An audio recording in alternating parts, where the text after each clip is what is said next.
இந்த கேரிஸ் அப்படின்ற ஆழ்த்துவம், ஆழம் என்ன அப்படின்னா, தேவனுடைய தெய்வீக தன்மையிலிருந்து நம்முடைய இருதயத்தில் உண்டாகும் தாக்கம், தேவனுடைய நேச்சர், அவருடைய தெய்வீக தன்மை, அவருடைய பரிபூரணம், அவருடைய மகிமை, அந்த மகிமையிலிருந்து நம்முடைய ஹார்ட்ல, இருதயத்தில் ஒரு மிகப்பெரிய தாக்கத்தை கொடுக்குறாரு. இதுக்கு பேர் தான் கேரிஸ். சொல்றேன்ல, தேவன் என்னை ரட்சித்தாரு, என்னை ரட்சித்த நாளில் இப்படி ஒரு தாக்கம் நடந்துச்சு. அந்த ஆரம்ப காலகட்டத்தில் நான் ரட்சிக்கப்பட்டு வரும் பொழுது இப்படி ஒரு மாற்றம் நடந்துச்சு. ஆவியானவர் இப்படி இறங்கினாரு, அவருடைய வல்லமையை என் மேலே கொண்டு வந்து ஒரு தாக்கத்தை ஏற்படுத்தினாரு.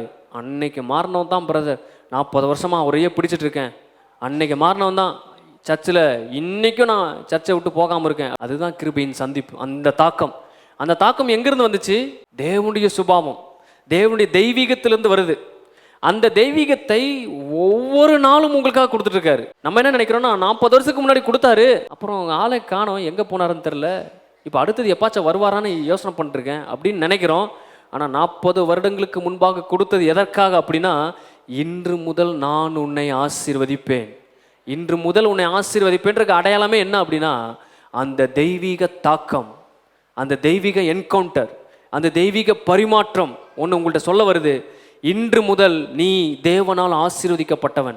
இந்த நாள்ல இருந்து நீ எடுத்திருக்கிற ஒவ்வொரு நாளும் உனக்கு ஆசீர்வாதமான நாள். நீ போகிற ஒவ்வொரு பாதையும் உனக்கு ஆசீர்வாதமாக இருக்கும்.